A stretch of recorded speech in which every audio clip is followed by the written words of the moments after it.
And politics, last section. Here's decision points by George Bush. I hope that he wrote it himself.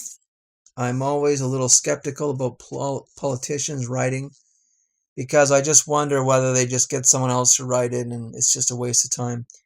I guess the reason I'm curious is about 9/11, but he's not going to write anything really breathtaking and shocking in here. I don't know. It was inexpensive, but I don't know if it'll be worth it. But I can't imagine. Contrast FDR, Lincoln, Washington, and then George Bush Jr. I wonder, the characters of the politicians, I wonder how significantly they've changed. I wonder what Conrad Black would say about the politicians of today versus the politicians that we've had, the Americans have had since FDR, I guess. Okay, here's a couple books by Jesse Ventura that I've wanted. Here's Democrips and Rebloodlicans.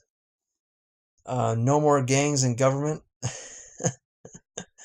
He's supposed to be running next election, or I don't know if he will or not, but I have been interested in Ventura's stuff. This one is with another author, so this one is definitely Jesse Ventura was not sitting at a keyboard typing this. His buddy was, so. But at least maybe he admits it. But I can't imagine Bush was sitting at a computer typing his out either. But anyways, I've been curious about Jesse Ventura. He used to be a wrestler. Won as an independent, a mayor. Was it? Oh, I think it was Minnesota. Is that right? Minnesota, I think. Yes, there it is. Independent governor of Minnesota. So he's an oddball. He got elected as a governor. I'm curious to hear more about that. He's had some issues with, I guess he had issues with, what do you call that stuff? The security, airport security down there, the TSA. So I'm curious more about him. And another one I've got by him, which probably wasn't worth getting, but 63 documents the government doesn't want you to read. I don't know if this is going to be worth a damn, but oh well. It was cheap, really cheap. So it's probably just a waste of time, but it'll be my second conspiracy book and probably won't be any more than that. But I don't know if it's going to be worth anything. Hopefully I'll learn something out of this, but I don't know. The other book I think will be better. Okay, here's The Reckless Mind. This is going to be a good one. Intellectuals in Politics. So there was a couple guys in here. Michael Foucault, I'm definitely interested in. Jacques Derrida. Martin Heidegger. Hannah Arendt. I'm very curious about them. I know Martin Heidegger, he was well, most people would call him a philosopher, but he wasn't that significant. Some people call him a Nazi, Martin Heidegger. I don't know if he endorsed Nazism, but apparently there's something about that, at least being complicit with it or something. You know, Michael Foucault, of course, with the beginning of the postmodern movement. Jacques Derrida, similar. French. I guess they were both French, actually. But I'm very curious on their impacts in politics, because usually philosophers don't stop at metaphysics and epistemology and ethics. They usually also want to rule the world their way. So I'm very curious if postmodernism has impacted politics yet. Will the movement be significant enough to do so? We'll see. Here's one recommended to me. It's supposed to be good. The Revolt of the Masses. This is by Gasset. and it's supposed to be really. It's a short read, but it's supposed to be great, and it's pretty much asking if Western culture can survive greater, not simply population, but also just democracy in general. Really, um, it kind of brings back the age-old question about Sparta versus Athens and equality versus liberty for democracy. You may know that most of the ancient, like big names in ancient Greece hated democracy, and I guess look around today, is democracy surviving with all these Western countries with democracy have giant debts, giant foreign debts, and he's just simply asking. He doesn't know that because he wasn't even writing. I imagine the book's at least 50 years old, but this is 57. First written in 32. This was 1960. So he won't know about it. He won't. This 1932 he first wrote it, so he won't even have seen World War II and all that stuff. So, but I'm curious about democracy because I don't know if it's sustainable. Is democracy sustainable? If entitlements sustainable? The city of Detroit just went bankrupt not too long ago. Is that going to happen more? Is that the first sign of a populace who votes themselves benefits on the dime of their future children who are not taxpayers yet? Therefore, debt. Is that sustainable? I don't think it's sustainable. The lower and lower property rights are, in terms of the amount of property you have taken from you by taxes, the more and more it's spent.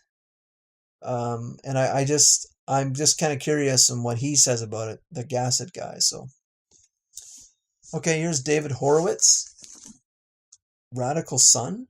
You may know David Horowitz as a conservative speaker, but he used to be a communist. His parents were socialists, and this book is supposed to be his journey out of that. But also, I'm curious about his life in it too, and why he changed his mind. That's very fascinating. People change their mind on certain things and why that is. What kind of worldviews do they start with and endure? Especially when people go through college, they tend to be a little crazy. Evil business people and evil rich people and all that kind of stuff, just out of nowhere. Poor students, right? Most of them usually. And they get these ideas, socialist ideas, that we should redistribute the wealth because I want money, and all my professors, of course, agree with me because they're all unionized, and they, of course, benefit quite greatly from more left-wing kind of governments who usually prop up unions, support unions more, and more public expenditure and more private taxes and all that. So I'm kind of curious on his movement out of that, because the left is very self-serving. They support themselves very well. They're not too.